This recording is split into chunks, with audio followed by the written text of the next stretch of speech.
আসসালামু আলাইকুম। আশা করি সকলে ভালো আছেন। আজকে ছুটির দিন, তাই বাজার ছিল না, কি রান্না করব ভাবতেছিলাম, তাই দেশি মোরগ নিয়ে নিলাম। এখন এটা জবাই করে আমি রেখে দিয়েছি, ভালোভাবে রান্না করব। আর সেই রান্না আমি আপনাদের সাথে আজকে শেয়ার করব। তার জন্য মুরগিটা আমি সিলিয়ে নেব সুন্দর করে। আর দেশি মুরগির স্বাদ এবং মজাই অন্যরকম। আমার বাসায় আগে কেউ খাইতাম না, এখন এই মুরগিটা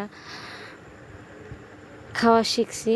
কারণ শুধু ব্রয়লার মুরগির উপর নির্ভর করলেই চলে না, ব্রয়লার মুরগি খাওয়া অনেক ক্ষতিকর।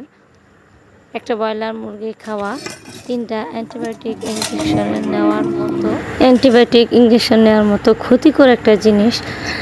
তাই আমি দেশি মুরগির প্রতি আসক্ত হলাম এবং একটি মাত্র মোরগ ছিল আমার বাসায়, সেটা আমি জবাই করে নিয়েছি খাবো বলে।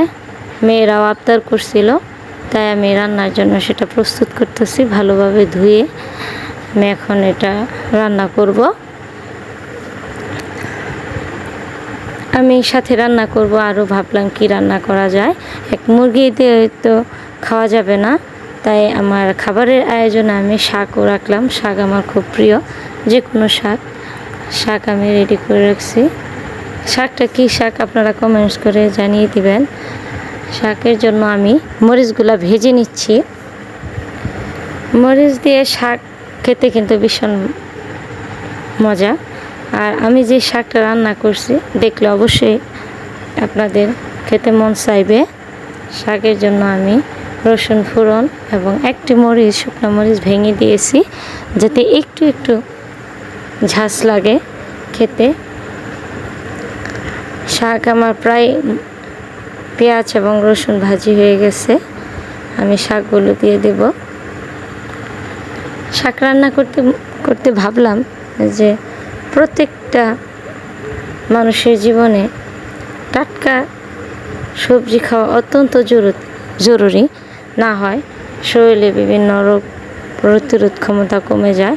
আর আমরা আমাদের বাড়ির চারপাশ থেকে এই শাকগুলো সংগ্রহ করেছি।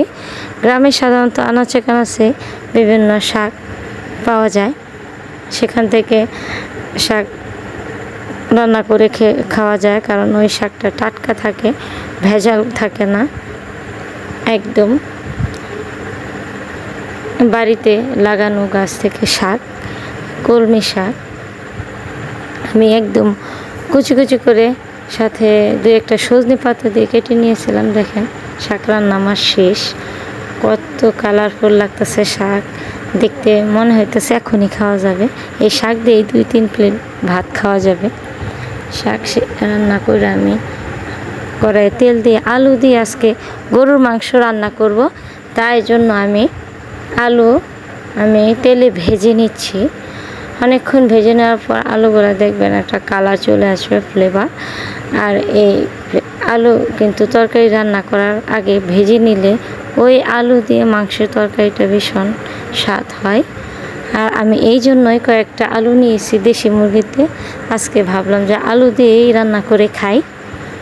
আমি তরকারি কিন্তু আলু উঠিয়ে রাখিনি, কারণ পেঁয়াজ মরিচের সাথে আমার আলু আরও ভাজা হবে। আমি ইচ্ছে করলে আলুগুলো উঠিয়ে রাখতে পারতাম, কিন্তু উঠিয়ে রাখিনি।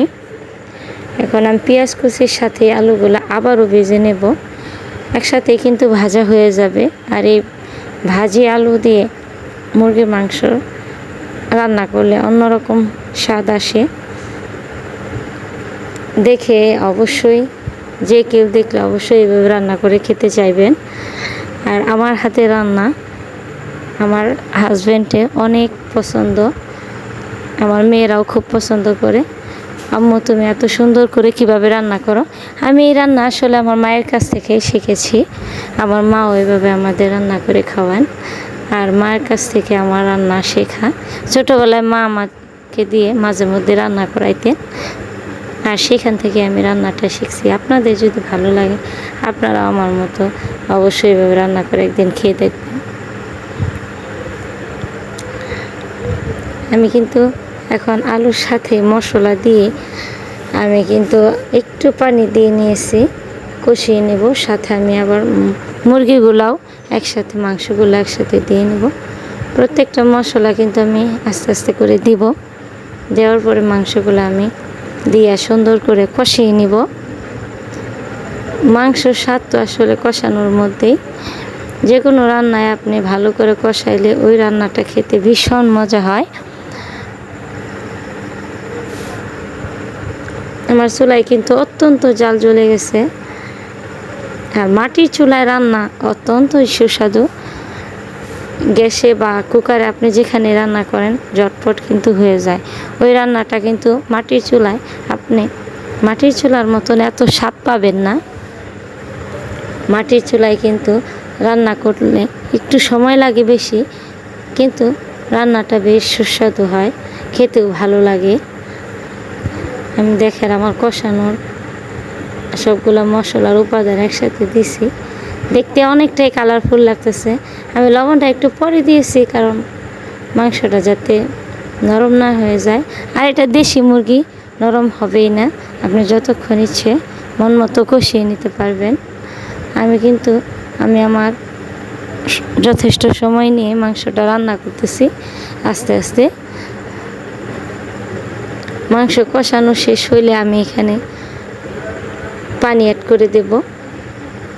পানি একটু পরিমাণে একটু বেশি দেব যাতে আমার মাংসটা ভালো করে সিদ্ধ হয় আর জাল হয়, তাহলে খেতে অন্যরকম স্বাদ আসে।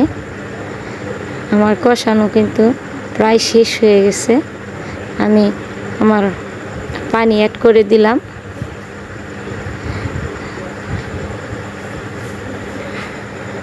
আমার মা বলতো যে রান্না হচ্ছে নারীর হাতের নিপুণ দক্ষতা। যে কোনো নারী সুন্দরভাবে রান্না করতে পারে না। তার জন্য রান্নার সময় এবং যত্নশীলতার একটা ব্যাপার স্যাপার থাকে। সময় নিয়ে যত্নশীলভাবে রান্না করলে রান্না অত্যন্ত সুস্বাদু হবে। আমার তরকারি রান্না শেষ। ভালো লাগলে আপনারা আমার চ্যানেলটিকে সাবস্ক্রাইব করতে ভুলবেন না। লাইক, শেয়ার, কমেন্টস করে জানিয়ে দিবেন কেমন লাগলো খেতে। আমার তো এখনই লবণ